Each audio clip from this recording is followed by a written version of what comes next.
We want the focus of today's episode to be, we've got a whole bunch of questions have been sent in to us by people who follow Ironman Europe on Instagram. So if listeners, if you're not aware of this, we're doing some collaboration work with Ironman Europe, and we're allowing any athletes who are doing any Ironman Europe event to ask coaching questions that they can then get answers to from the IMU coaches or from us as IMU coaches.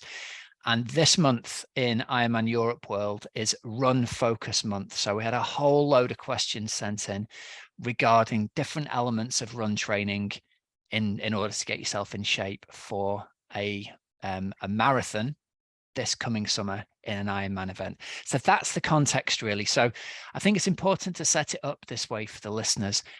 A lot of the answers that we give will be specific to the idea that we're giving advice here to people who are going to be doing an Ironman coming up and who mostly are going to be doing an Ironman this coming summer. So as we're recording, we're in the region of 6 months away from that.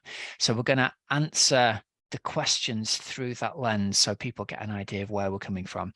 It's really fun doing this stuff for Ironman Europe. I enjoy it, Chris, but also there's a weird kind of element of sitting in the studio with the camera on yourself, talking to yourself. And it's much more fun to try and do it with you, and we can get some coaching back and forth. And there's also the element that on the Instagram, just because of the nature of Instagram stories, you've got to answer within 60 seconds or it cuts you off. And it's so hard to answer a big topic question in 60 seconds. So it's great to be able to get the chance to do it long form as well. Yeah, it's great. And I think it's a genuine privilege to kind of be in contact with all these athletes who are so obviously much so. on, they've got a big aim, a big challenge coming their way. And a lot of them, this will be their first Ironman. And I think we can all remember how that felt. Feels like a total new world. And there's no such thing as a stupid question. And some of the athletes listening to this may have heard this question or these questions a million times, but actually it's refreshing to explore those themes all over again. And, not everyone knows everything. So let's start from that as being the starting point. I can still remember, mate, when I did my first Ironman in 2003, and I'd gone to travel around Australia, and there was a little triathlon club in the town I was living in. Nobody at the club had done an Ironman. There was one guy in the local bike shop who knew somebody who'd done an Ironman. And when I asked him for any advice, his advice was basically, listen, son, you're going to get killed out there. Don't even bother. And he was right. I was like, oh, okay. Well, that doesn't seem like the kind of advice I would hope for. And I got really lucky with a really friendly guy from an internet forum who I was on one of those Australian pre-slow twitch type forums. And he just said to me, hey kid, look, it sounds like you got loads of questions. Give me a ring. And he'd done 5 or 6 Ironman Australias at the time and answered all these questions for me. And I thought it's so useful to be able to talk to somebody who's done it before. And I was super lucky that he was such a good person to talk to, it turns out, because he was all about, look, you ain't going to win this thing. Let's get you through this and get you as fit as you've ever been in your life and get you out there and have a good time on race day and enjoy it. And God willing, you'll get across the finish line. But it was never about heart rate, power, pace, all the complicated stuff that's there these days. The basic principle was, let's just stop you from killing yourself. Let's stop you from injuring yourself, and let's get you doing enough training that you're going to get fitter for it. So I think without realizing it, that's kind of underpinned the philosophy I've brought to coaching for the last 20 years. Yeah, totally. And hopefully, little sessions like this and question and answers that we're getting might be that kind of wise solution to someone else who's approaching this. So yeah, I find it really exciting that we can connect with these people that we've never met, knowing that they're on an amazing path towards, one of the most amazing events in the world. So yeah, exciting stuff. Yeah. And it genuinely is, like you said, mate, there is no question that you can think of that's stupid. I had 3 people email through this week or DM on Instagram and say, look, I'm glad such and such asked this question because I felt like it was going to be stupid and I'd get laughed at for for asking it. But the question is, if you're thinking the question, probably somebody else is as well. So ask away. Let's do what we can to help you out. Yeah, totally. Shall we kick it off then? We'll kick off with these questions that came in. So we've both managed to print versions of these out, haven't we, to get into as we go along. So if you kick it off for us, and we'll see what we can do to help people out here. Sure. So the first question came in from Danny Mayer, and this is a really good question. And I think whatever stage within your triathlon you're at, this is a relevant one. So what's the best balance within running? High volume versus high intensity. So I Yeah. think Danny's looking for a bit of structure around his run volume and when to integrate any intensity, if at all. Yeah. So over to you, Rob.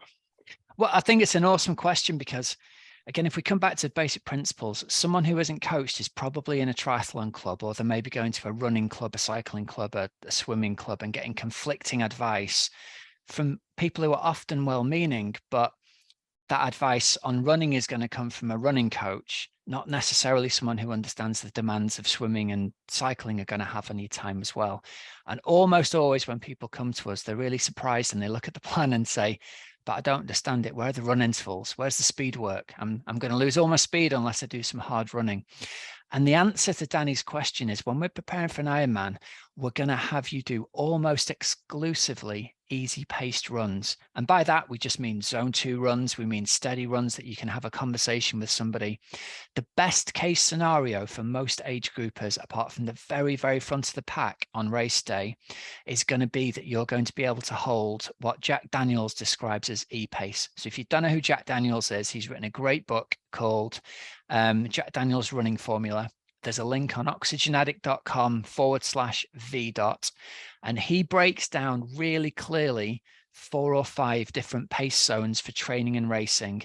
He's an old school physiologist who's done tons of work in the lab and has broken it down into a really simple way that athletes can get the pace that they need to run at. So if you're just going out for your steady run at Jack Daniels e-pace, if you can deliver that on race day, you're going to have one of the faster marathons of the day. So for a guy like me, I was like a 3-hour flat marathon runner in my best race shape. If I could deliver somewhere in the region of 3:25 on race day in a marathon in an Ironman, I'd have been absolutely over the world. Now, that didn't sound fast.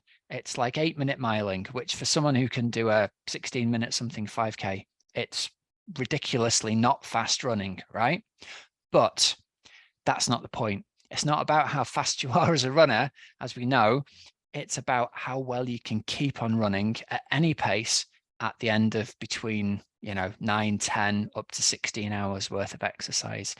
So the answer to Danny's question is, let's take all the complicated stuff out of this. Let's take all the hard running out. Let's have you do all your runs easy, make them pleasant and enjoyable so that you can then concentrate your efforts to do the harder stuff where it's going to do you more benefit on the bike, which we'll get to later. I think that's bang on. And it's not an easy one for athletes to hear, I want you running slower.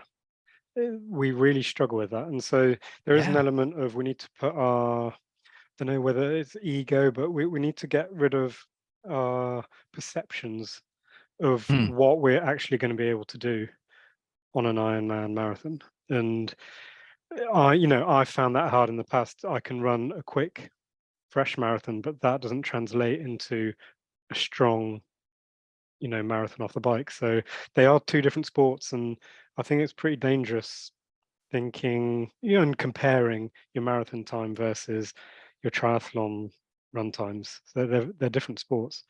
So yeah, really good question, and I couldn't agree more with your answer there. I think most people, if you can just keep moving forwards, if you can just keep running, and we'll come to talk about the 9-1 run walk method later on, if you can keep repeating 9 minutes e-pace with a minute's walk, you are going to feel like you are the fastest runner in the sport over the last 10 miles, because most people, anyone will know this if they've been to watch an Ironman, most people are walking in the second half of the marathon. And if you're listening to this and you've never done an Ironman and you think that won't happen to you, well, the answer is going to be, unless you do something differently to the majority of people training, it probably will happen to you as well. And the other challenging thing, Chris, I think, is in this age of social media access to top pro triathletes, we get to see the sessions that Gustav and Christian and Joe Skipper are doing, and they are doing a lot of, hard tempo runs and interval runs in the training. And the mistake tends to be, well, I will cherry pick the sessions that they're doing from their training. I don't have as much time, so I should just do the hard stuff that they're doing.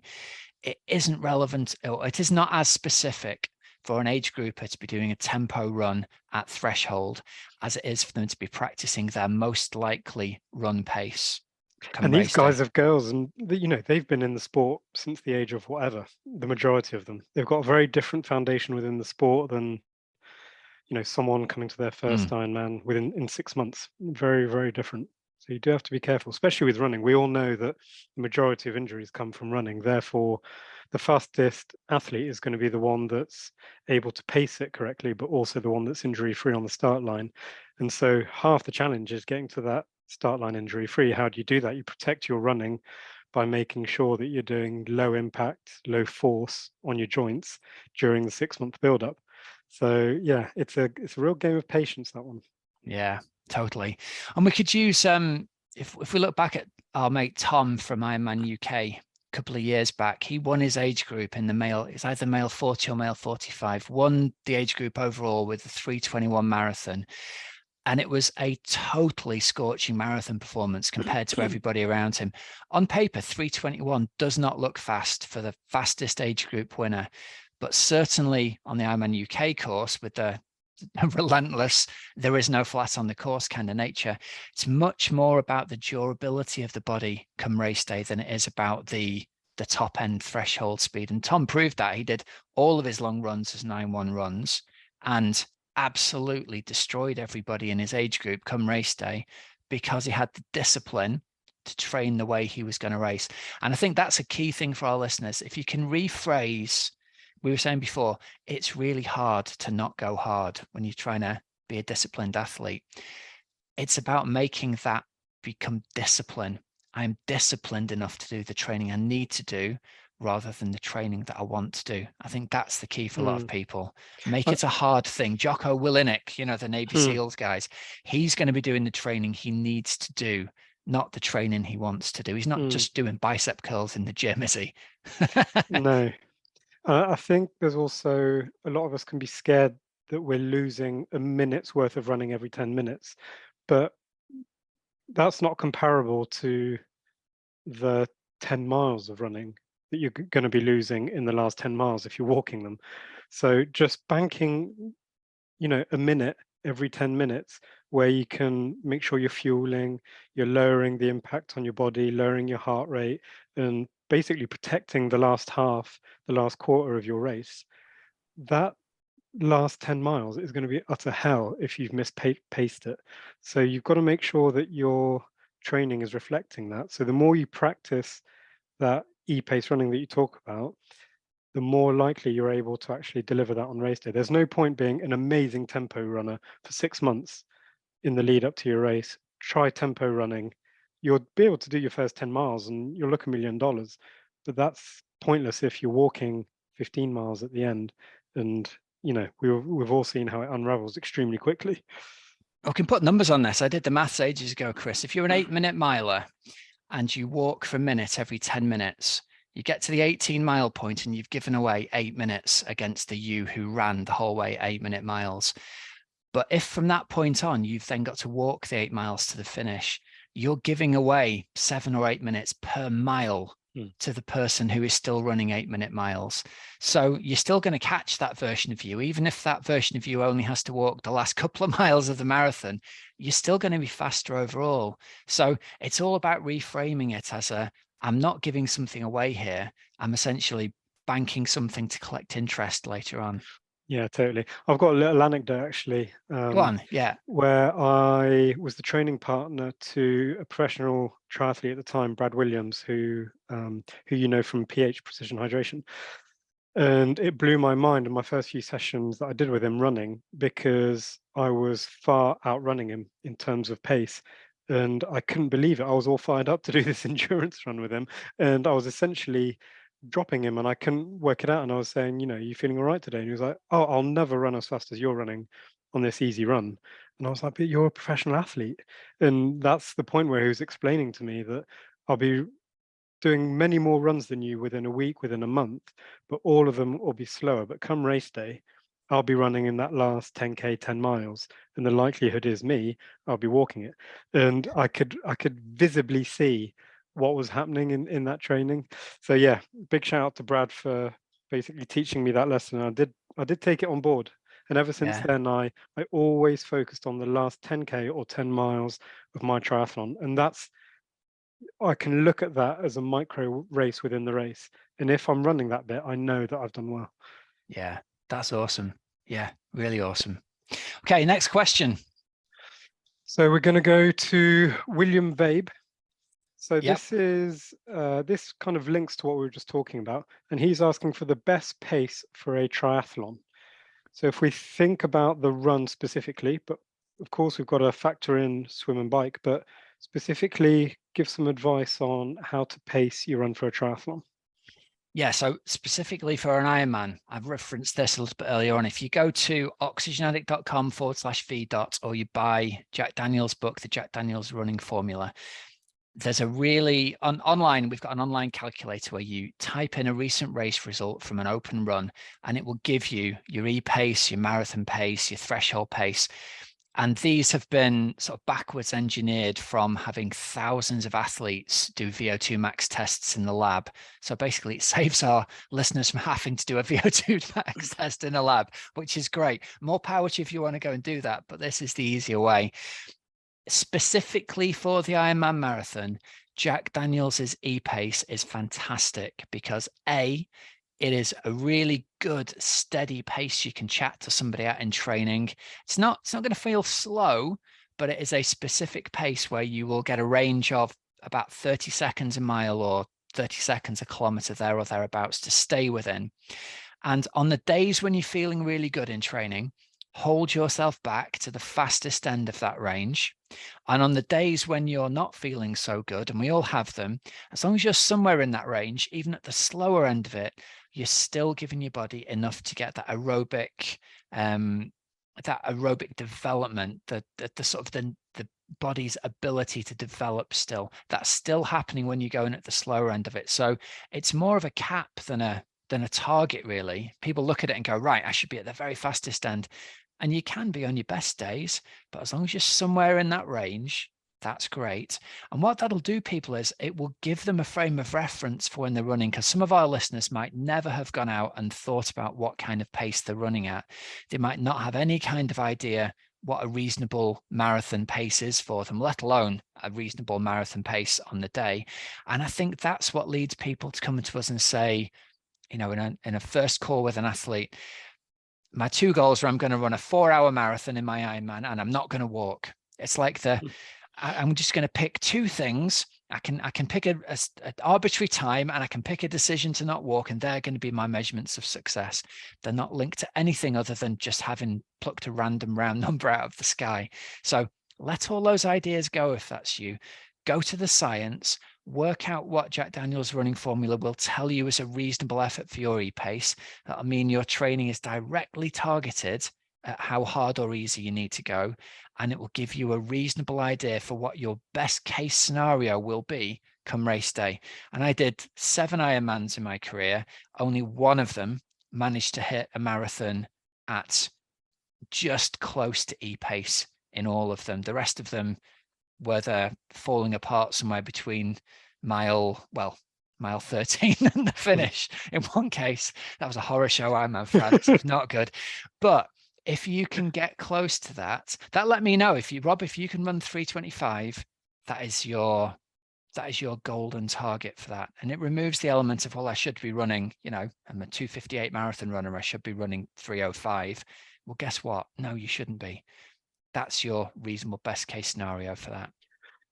I think having that sliding scale, that kind of 30 seconds per mile, let's say, is really useful within training because, as you're saying, not all days are equal, and the human body, you know, behaves and feels differently on different days. So you've got to remember that on a Monday versus a Friday, you might feel very different in terms of training fatigue, training load that you're going through.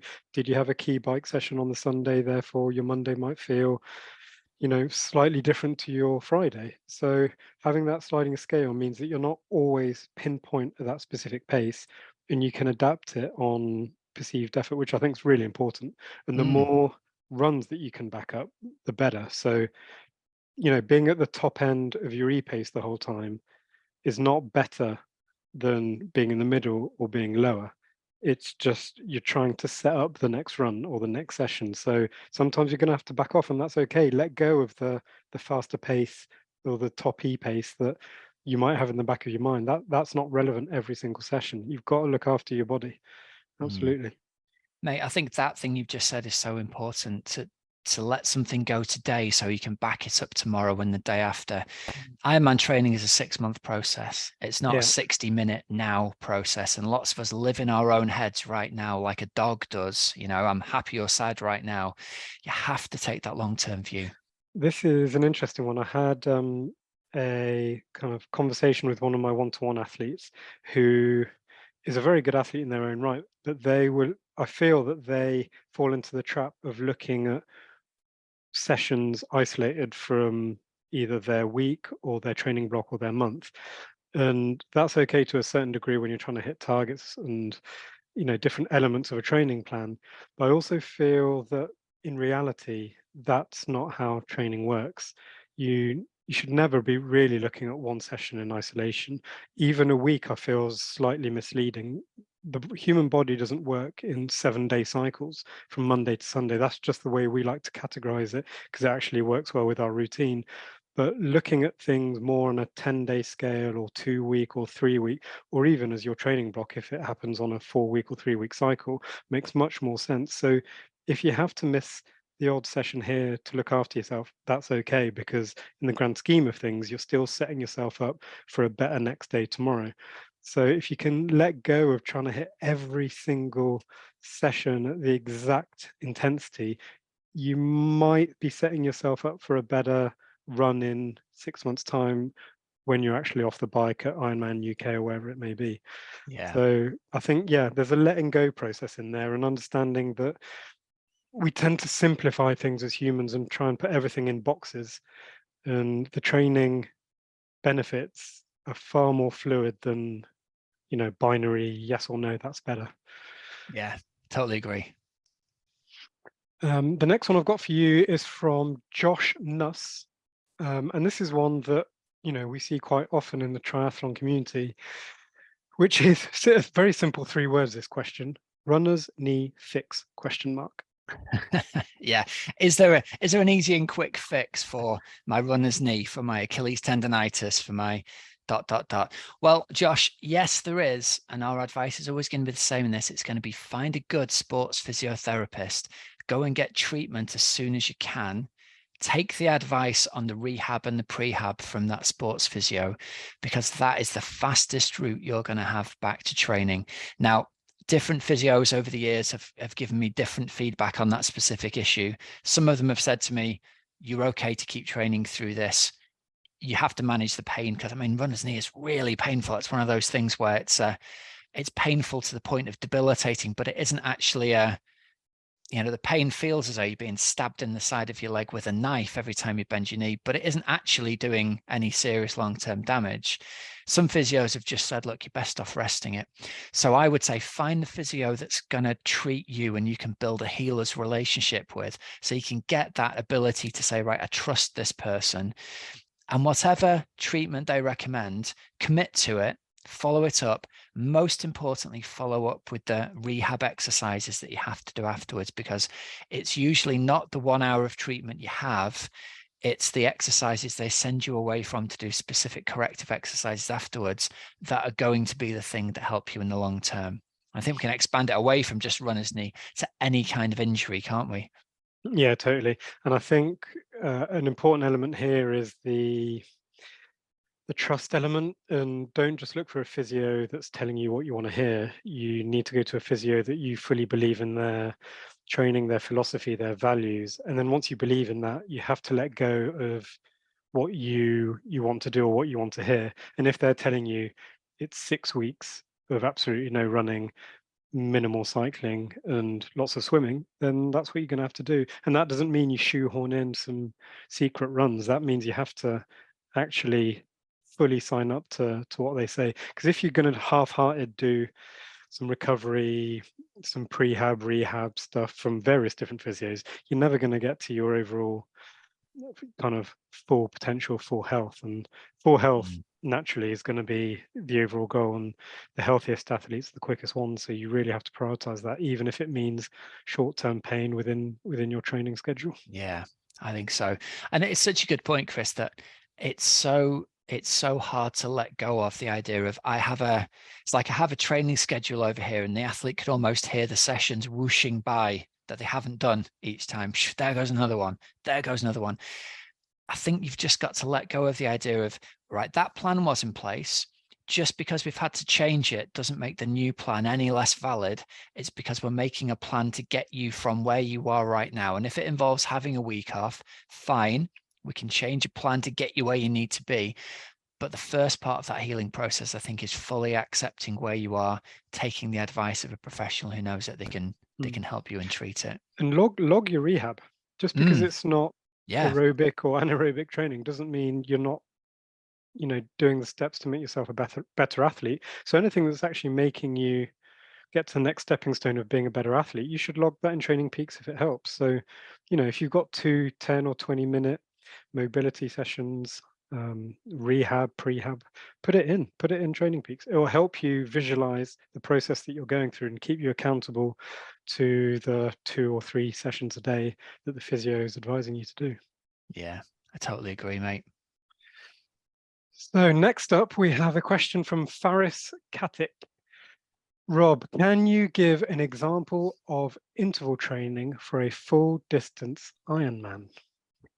Yeah, I absolutely can, or we absolutely can, but it's not going to be what Faris imagines it's going to be, is it? So, again, if we go back to the idea of a runner at a running club doing an interval session for a marathon, it's going to involve some periods of running at pretty high intensity, followed by some breaks. We're not going to involve any intensity like that in our Ironman marathon training plans, but we are still going to involve this idea of intervals because we'll give credit here. Jeff Galloway was the running coach who originally came up with the run walk 9-1 method. I was given it by a coach years ago, and I remember thinking to myself, this coach has got me on the wrong training plan. He doesn't understand I'm a real runner that has run, 16 minutes for 5K or whatever. Being forced to walk for a minute every 10 minutes was so hard on my ego. I was worried at first, Chris, that people were going to see me that I knew in the area and think there was something wrong with me as I walked along the road. But that walk break every 10 minutes does something absolutely magic in the long distance run. And I think the first thing it does is it'll mean that come tomorrow, you won't be sore, or you won't be sore compared to the you that ran the full distance today. And for Ironman training, that is the most important thing, being able to train again tomorrow. So we often hear of people who've ruined themselves with a really long, hard session. We're always going to advise people to stay well this side of that line of ruining yourself, because you need to be able to train again tomorrow. So the intervals that we're going to do for our run training, Faris, for the Ironman Marathon are going to be a 1-minute walk every 9 minutes of running on your long runs. And by long runs, I mean either A, whatever feels long for you right now, or B, if you're in sort of decent regular training shape, anything over an hour. So I won't have our athletes run for more than 60 minutes continually at any point in the training plans. Even if the training for a full flat out marathon, I'll still have them do that walk break all the way along the way. So it's not really the answer people are expecting, I think, when they come to us. It could be quite a liberating answer, though. I'm putting myself in Faris's shoes and maybe expecting you to say these, threshold 7 minutes or, crazy hard runs. But actually, if you, as an experienced coach, are telling me it's okay to really easy run and include walking within that, and that counts as an interval, then that's going to get rid of a bit of stress, anxiety around how the hell do I get ready for an Ironman. So Yeah. I actually think that's going to be really helpful. Um, I want to add a sub question to Faris's Mm. question to you, Rob, which is um, whether you count a brick run as an interval, and give Faris a bit of an idea of at what point and how often he or she could include a run off the bike in their training. Yeah, so for Ironman running, we tend to start the brick runs about 8 weeks out before Ironman race day. And we'll start with them being really short. They start off at 10 minutes long, and they actually never get longer than 45 minutes, with most of them being in the 15-minute range, a couple of 30s, and maybe that one 45-minute run. The reason that we run off the bike in training is to remind our brain that although our legs feel horrible for the first few minutes, they will come back. They will start to feel normal again.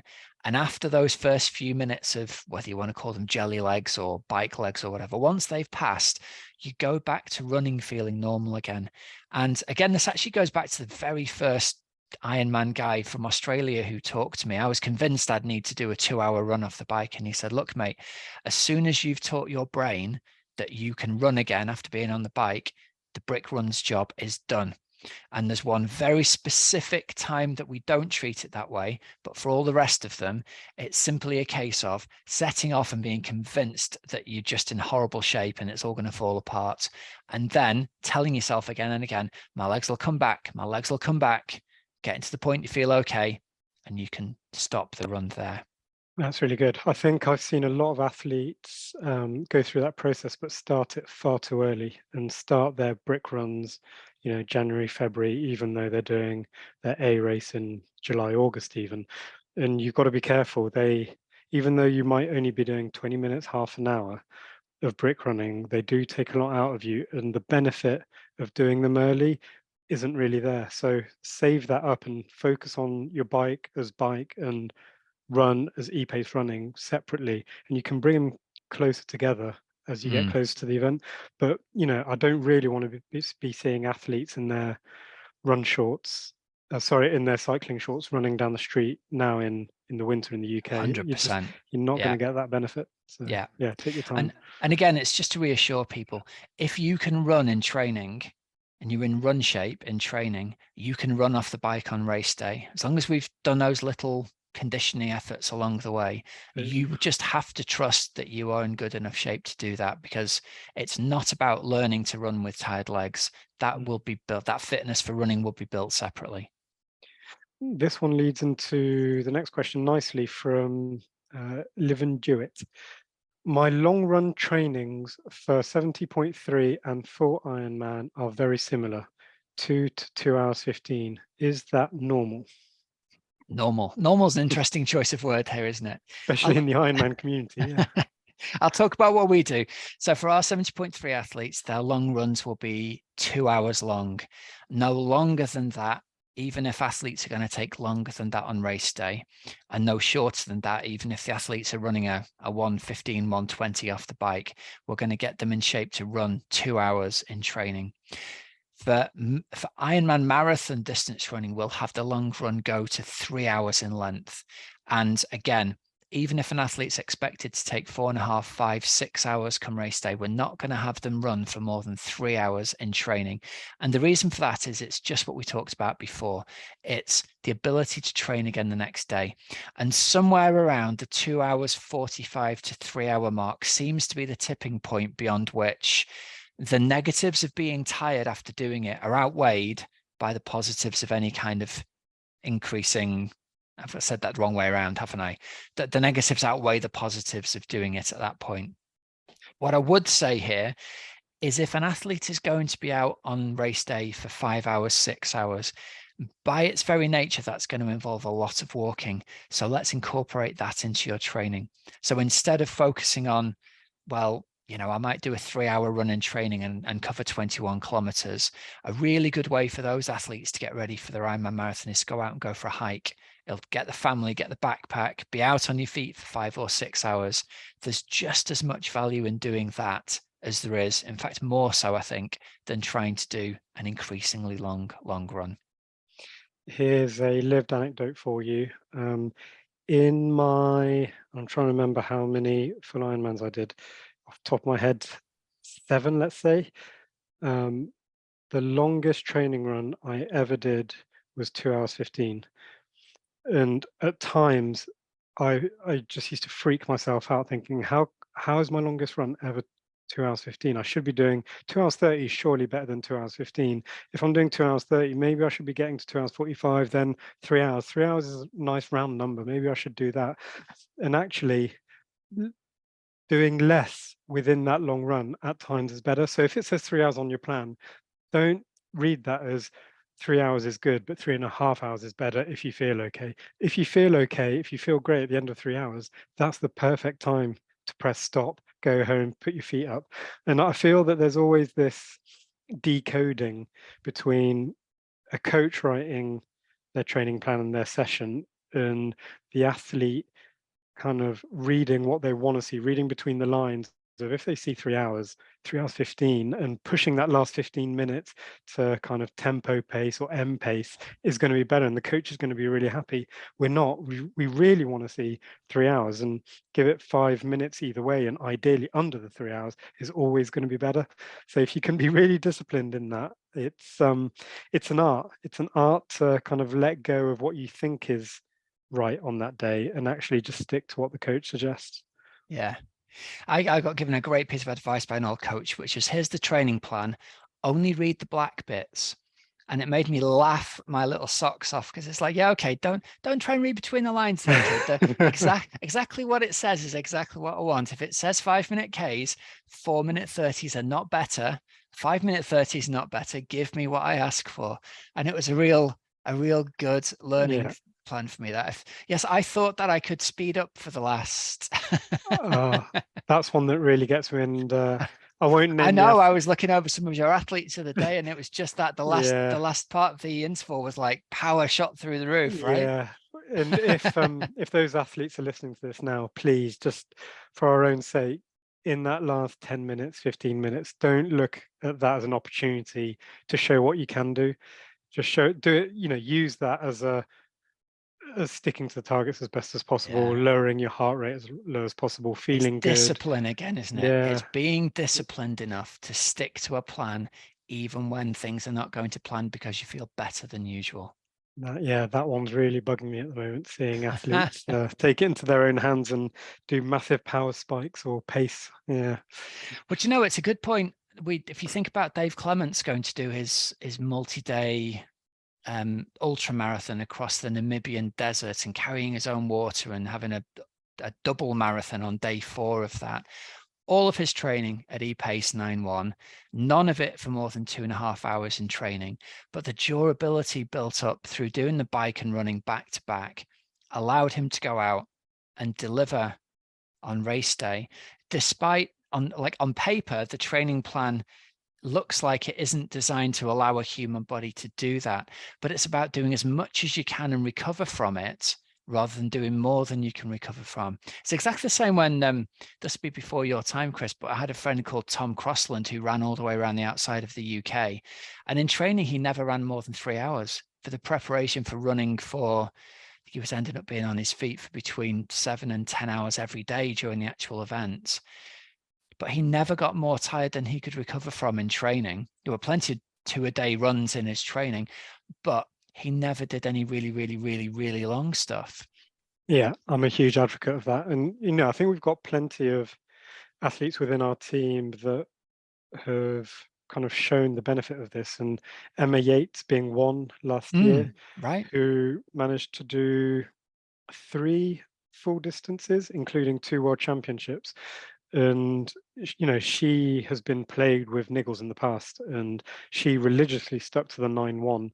And I Yeah. think being able to get through those 3 major events niggle free is a real testament. And Ian Smith, another one of our athletes who was on the high performance program, he did Western Sydney, and he was running in the last few K, and that's pretty Was rare. it Ian that was on for the just Yeah, breaking 5 hours if he that's could? right. Yeah. That's Yeah. right.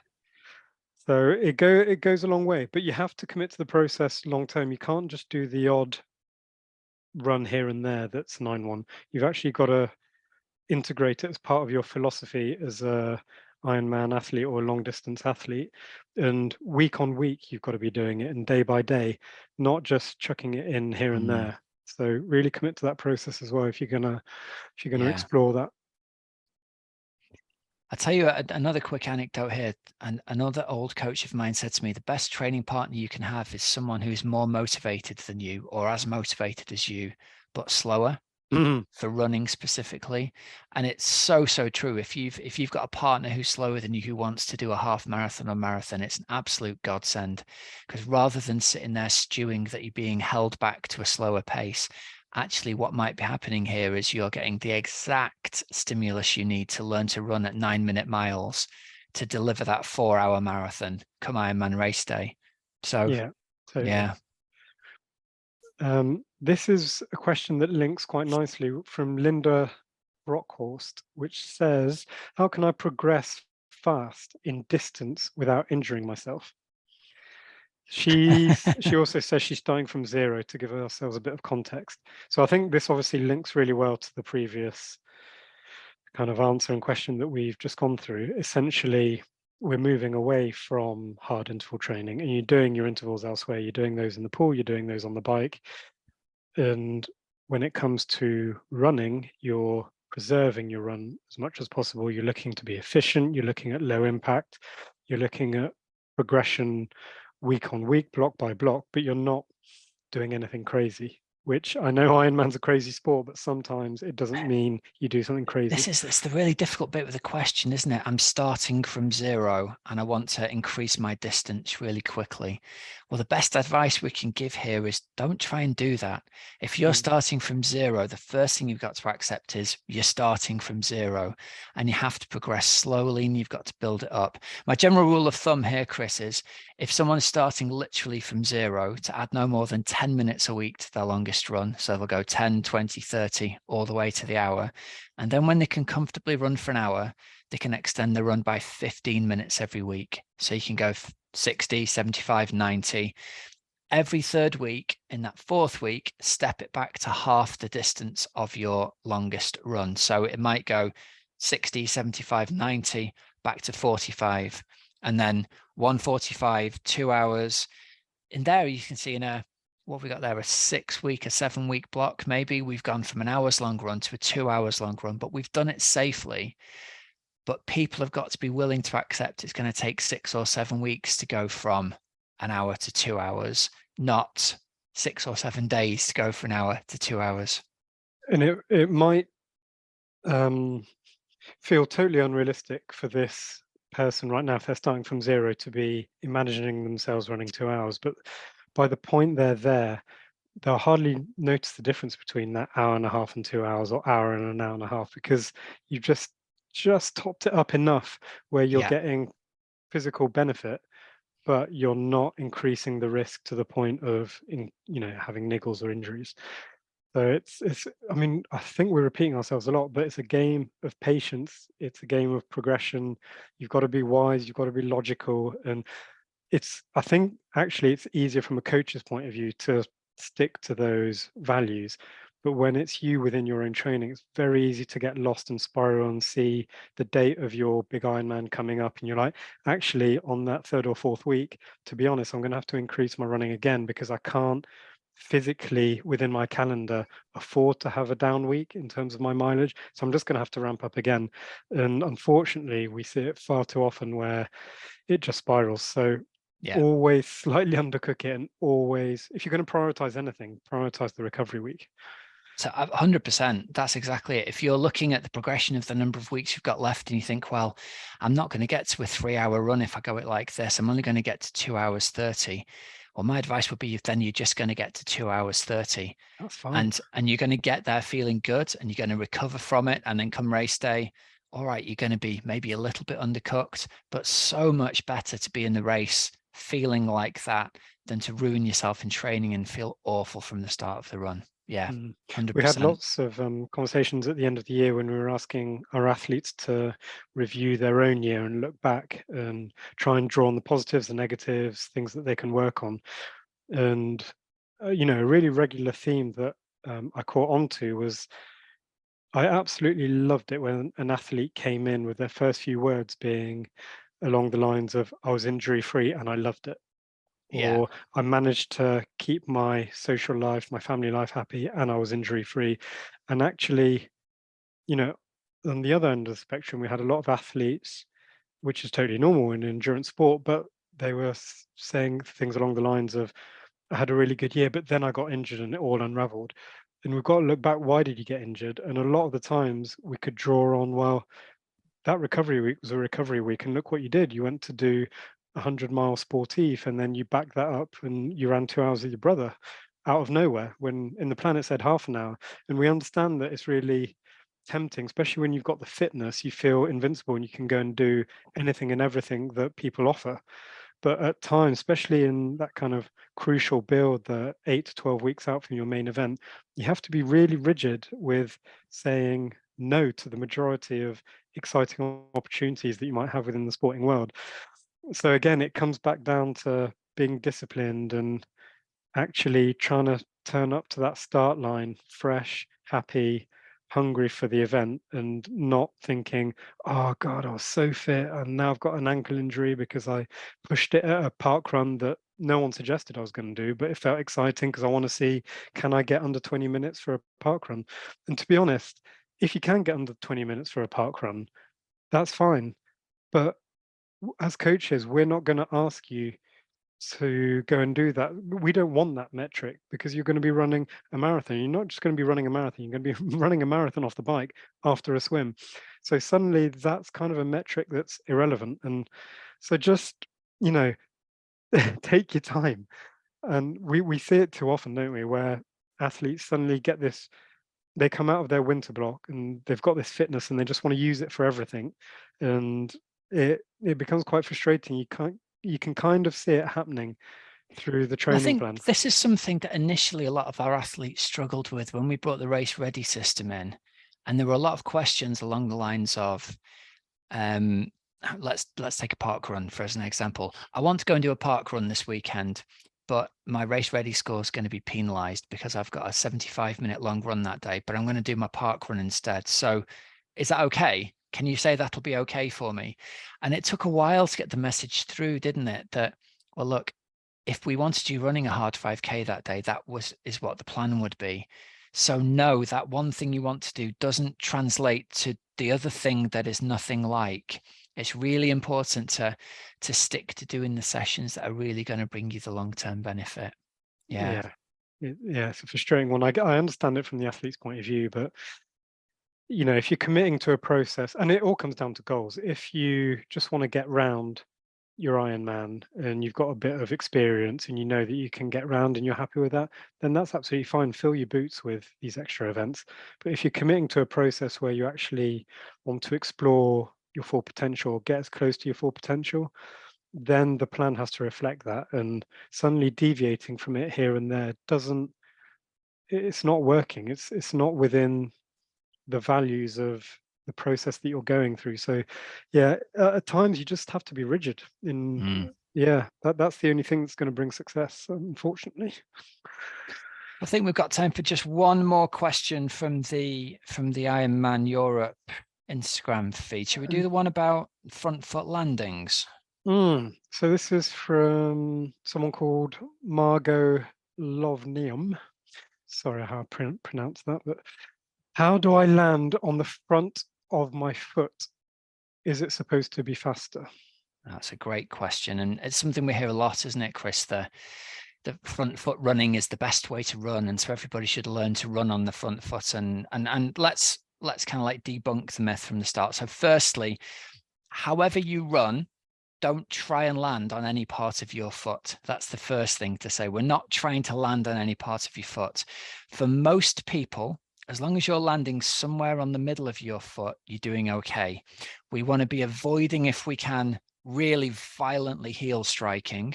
But for most people, what we don't want to see is a forced front foot landing that ends up with people kind of running as if they're doing an impression of a pony in a pony show, kind of trotting along and bouncing on the front foot. It's one of those form follows function things. I think if you watch the faster runners in a running race, they're moving so quickly, the forward lean of their body is generating so much of their speed and momentum that they naturally fall onto the forefoot of their body. But if that's not you, if you're trying to do a 5 or 6 hour Ironman marathon, there's no way you should be landing on the front of your foot because it's just not biomechanically correct. So think about improving your run form before you concentrate on what part of your body you're actually landing on. And that means running tall, really simply running tall, having your chest extended and pointing out just a little bit further forward than your hips, and a little bit of forward lean into your body position is going to carry you forward with some momentum. If that's all people think about, that's going to give most people a much better running form than no run coaching whatsoever. But please, please, please don't fall into the habit of having read in an article or a magazine or a book that you should land on the front of your foot and try and land on the front of your foot, because that way it's just going to lead to injury. Yeah, brilliant, Rob. And I think there was a big push, wasn't there, in the last 10 years within the running world of 4-foot runners are the best runners. And statistically, maybe they are towards the front of marathons, but we're not looking to copy Eliud Kipchoge or Ali Brownlee. It's a different sport. It's just your body moves differently if you're moving at a Yeah, different speed. If I made any runner from a standard running club run a 3-minute 20 kilometer or a 3-minute kilometer, or even these days a 2-minute 45 kilometer, which is what they run a marathon at, guess what? Their body's going to land on their forefoot as well, because they're almost sprinting. It's yeah, just that Eliud Kipchoge can almost sprint for 26 miles. we It's can. not, Yeah. it's just not relevant for, and certainly not for an Ironman marathon crowd, for sure. So yeah, stay away from YouTube links if you're trying to replicate a run. Replicate it to someone with brilliant technique that runs at an equivalent pace. Otherwise, it's 100%, a mate. different sport, Yeah, isn't it? 100%.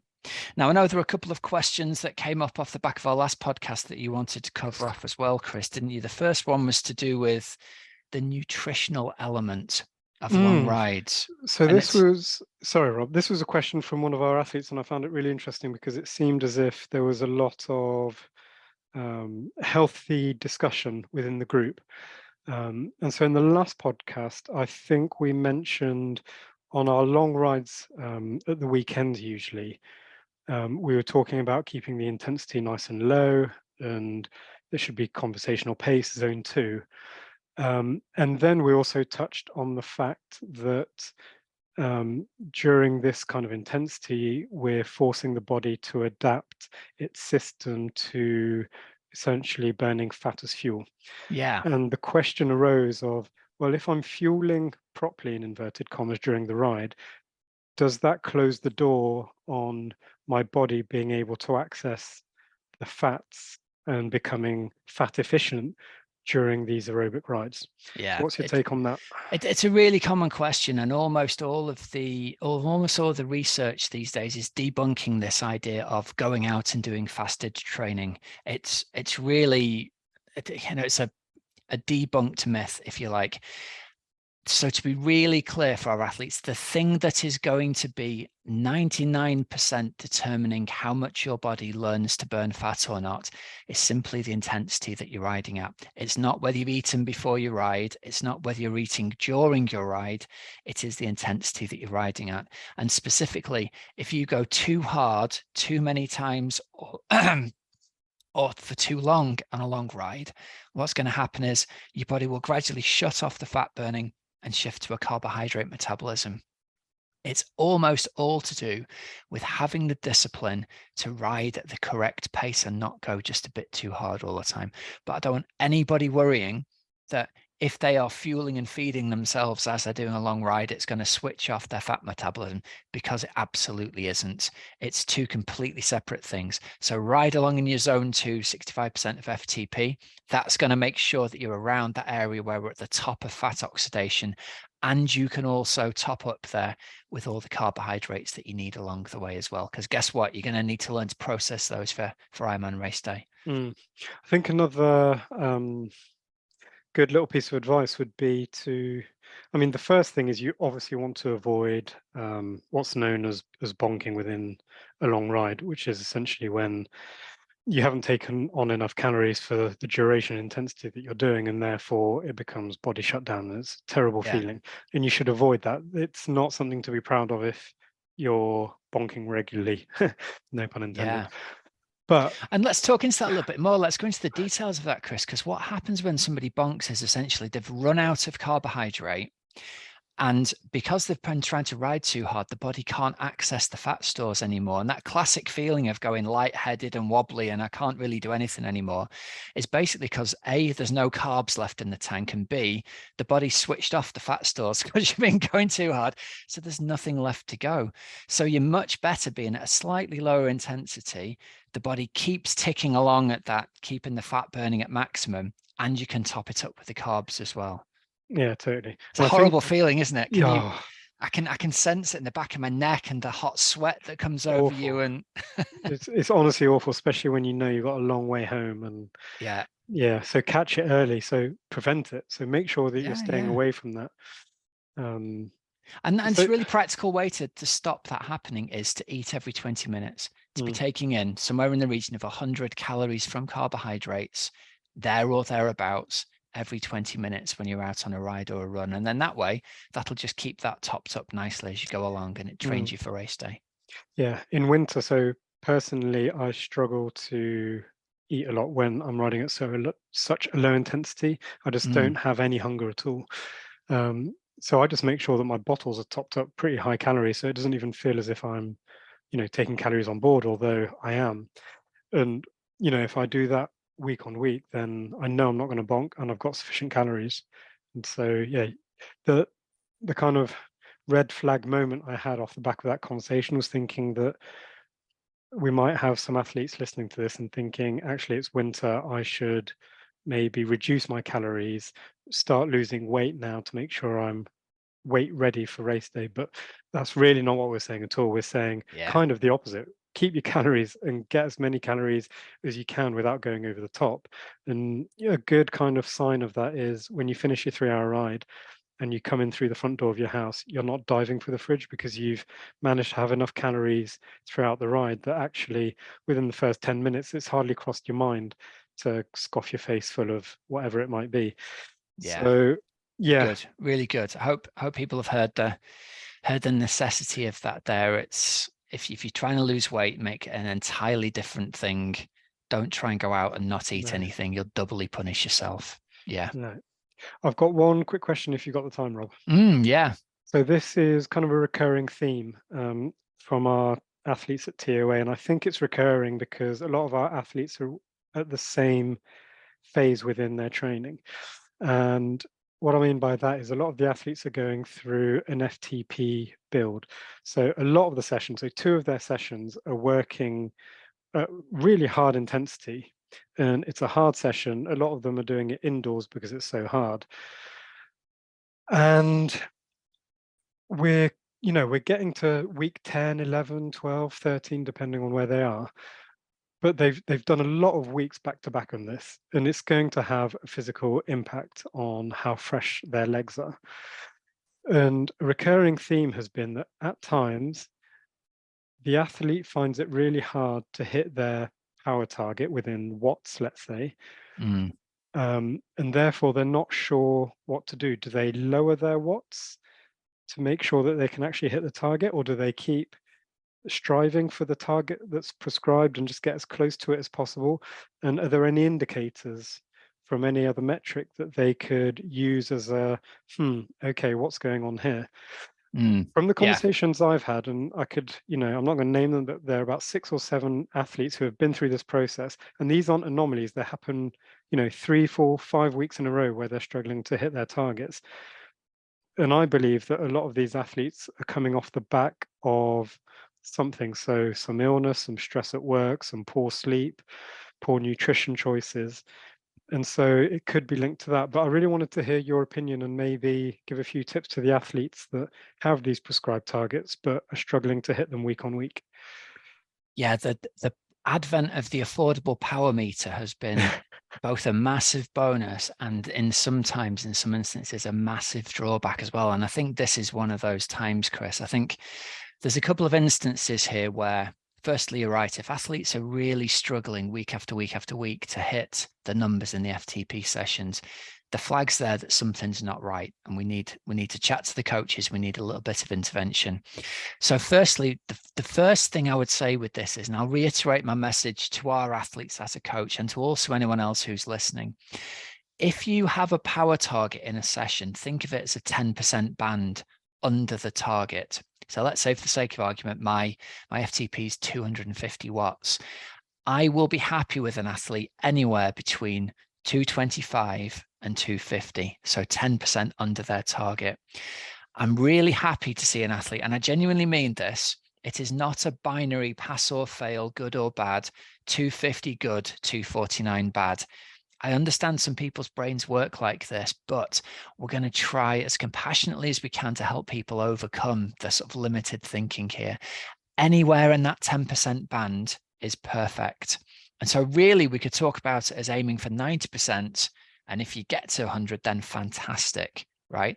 I would actually write the sessions as a band of 10%.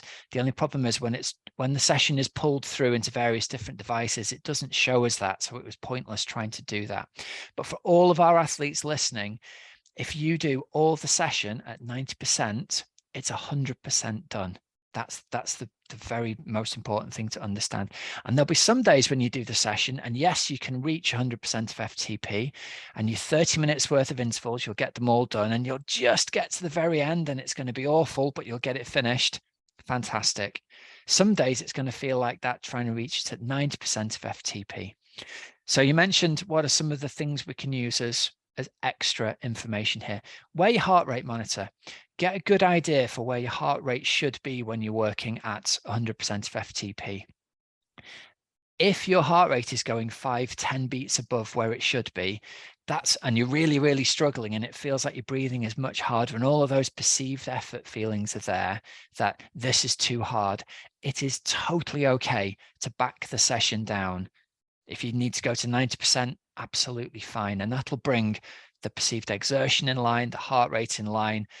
It means either A, your body's struggling for that particular day for whatever reason to process oxygen, and that's okay. But you said this earlier on, human bodies are not the same every single day, day to day. Some days they're better and some days they're worse at processing the oxygen. And in some ways, I think if an athlete does an FTP test on the day they are feeling super fantastic, it can set an almost artificially high number for them, especially if, God forbid, they hit a round number like 200 watts or 300 watts. Then they never want to see the corresponding lower numbers underneath that again, do they? It's so, so difficult. But we have to be reasonable and realistic and think our bodies are not machines and robots. They're not going to deliver exactly the same thing every day. Give yourself that permission. And a big part of it as well is, if you've been sick, ill, or injured and have had some time off, don't be afraid to adjust your FTP downwards by 10% for those first few sessions or weeks back. That's not being soft, that's being smart. It's responding and reflecting to the fact your body won't be as fit because of the illness right now. And if you feel better a couple of weeks on, by all means, we can adjust it upwards. But I'd much rather an FTP test becomes a validation of the numbers we know we have, rather than a kind of people getting anxious for a week in advance of, oh my God, what are my numbers going to tell me? We already know what your numbers are based on the last 4 weeks of what your training has been. It's a really tricky one. I think you've answered it perfectly there. And if I was listening as an athlete, I think I'd go away from this conversation realizing that, very similar to everything we were talking about in the run, that actually don't look at a session isolated on its own. Work hard in these sessions, but do whatever you have to do to work hard and preserve tomorrow and the next day and the next month. And there's no real benefit of your heart rate going to its absolute max in an FTP session and then waking up the next morning thinking there's absolutely no way I can get to the pool.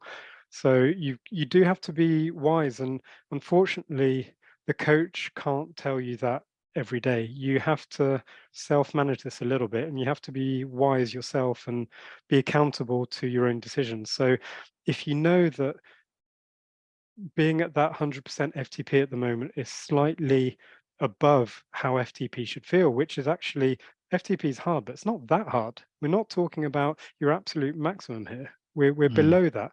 So it should feel sustainable to a certain degree. And if it doesn't feel like that, you should put your own hand up and reach for the toggle and bring your watts down. And don't see that as a Yeah, negative. See that as a, okay, great. I'm still staying within my output of FTP in terms of my aerobic system, and I'm going to be able to do Thursday session.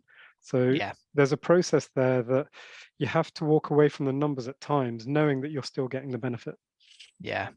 I think a real good finger in the air for this. Remember, if we define FTP, it's you can ride at this intensity for an hour in a highly motivated race. And in training, it means you can probably ride at this intensity for 30 minutes on your own.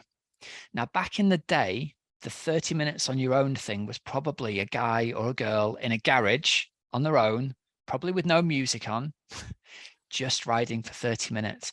Zwift and Ruvi and Full Gas and Trainer Road have changed all of that, because all of a sudden the 20-minute test that you do and take 95% of is a highly motivated, charged, other people around. Maybe you've got teammates online egging you on. It skews those numbers upwards all the time. And I'm not sure that does anybody any good. So a good rule of thumb to come back to is, could I ride at this intensity on my own for 30 minutes? On my own, not in a race, not in a Zwift race with other people on. Could I do it on my own? And if the honest answer is no, don't be afraid to dial the numbers down just a little bit, because you know what? This isn't the army. We're not asking you to run over the top and run into machine gun fire here. Train a little bit more compassionately to yourself. And rather than turning yourself inside out twice a week, it can be hard, but not quite comfortably hard. I think that's the Mm. ultimate takeaway message, isn't it? And another way of doing that is build into it. So you can do your, let's say there are 4 major intervals within this specific session that we're talking about. Do your first 3 at 90%. And then you can evaluate how you're feeling in the 4th or 5th rep. Yeah. But build slowly, as opposed to shooting for 100%. And then after the second one, you're seeing stars, your heart rate's higher than you've ever seen it. And you're thinking, I'm the unfittest person ever. And it soon spirals out of control. So build into it. Build into it. Yeah. 100%. And have that discipline to just let the power drift away a little bit over the Mm. end of the rep. There's nothing worse than seeing in that 5th or 6th rep the power go and then it drop, and there's a The minute drop. recovery and back up again and then Yeah. drops again. Just let it tail away by 5%, 10%. If that's what you've got to give that day, be kind to yourself, close your eyes, keep on going, but don't have that kind of stop-start kind of effort going. I Yeah. think that's the ultimate. Yeah. Right. Well, listen, that's brought us to the end of our little section, I think, hasn't it, Chris? That's covered everything for today. Yeah, lovely. Great to chat to you, Rob. Hope that's Yes, you helpful to the too. listeners. I hope the guys who are listening at home, that's brought some clarity around run training for Ironman, and then a couple of questions there around bike training as well to help really clarify some stuff for our athletes. But we'll be back next week with more questions, with more coaches' answers. And yeah, thanks very much for joining me, Chris. No, very enjoyable. See you next week.